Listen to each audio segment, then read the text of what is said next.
David, when you think of the state that's given you so much to be grateful for, what state do you think of? Colorado. Okay.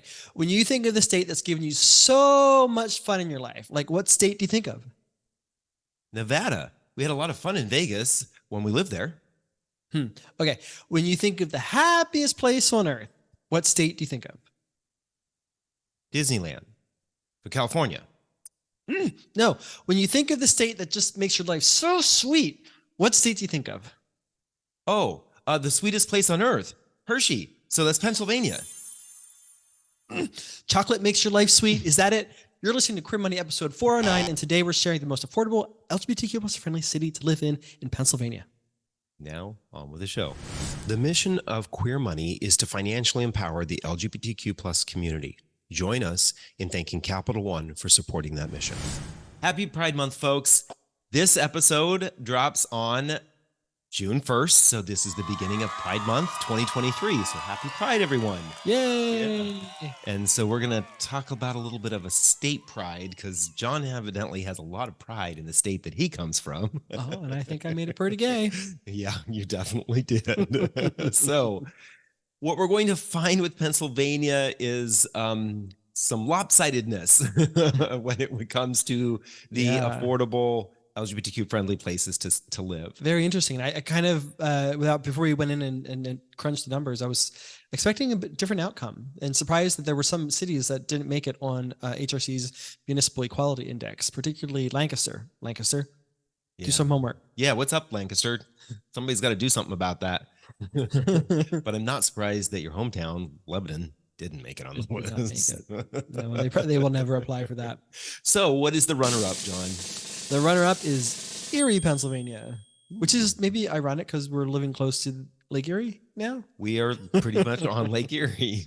So why Lake Erie? How did that come in as our runner-up? It's one of four of the cities in Pennsylvania to get a 100 on the HRC MEI. So congratulations there. Yes. The median and average incomes are slightly below average for the state at $50,000 and $62,000 respectively.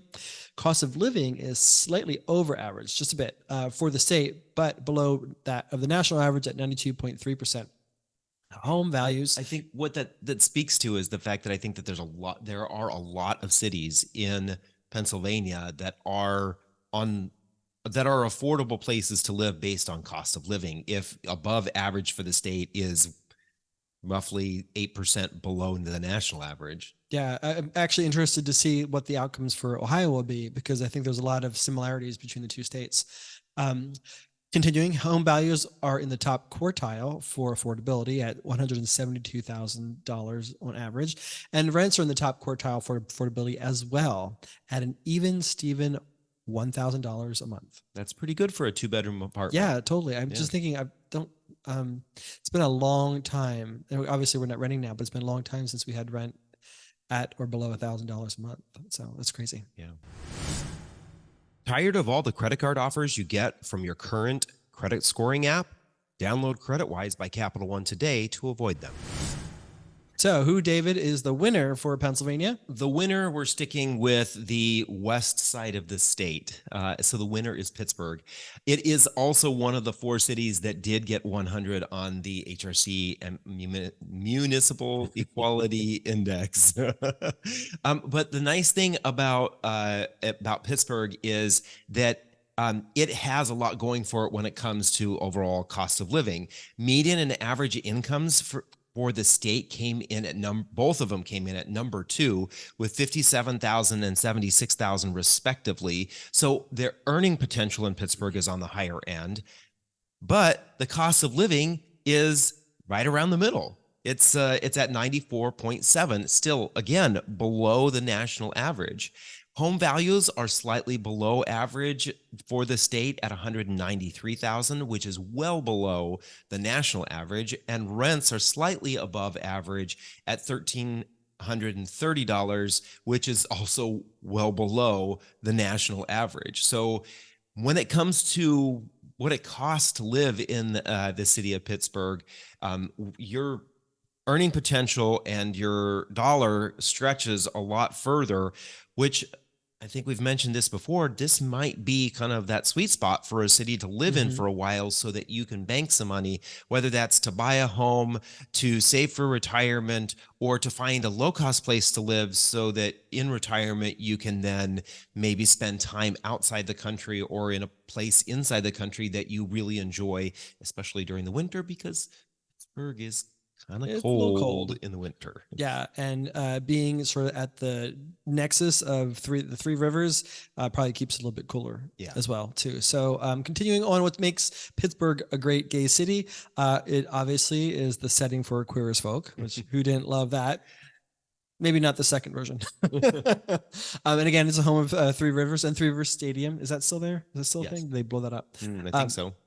Okay. And then there's, it's also the home of the Andy Warhol Museum, University of Pittsburgh, and the prestigious Carnegie Science Center. So a lot of cultural and education there, which is really cool.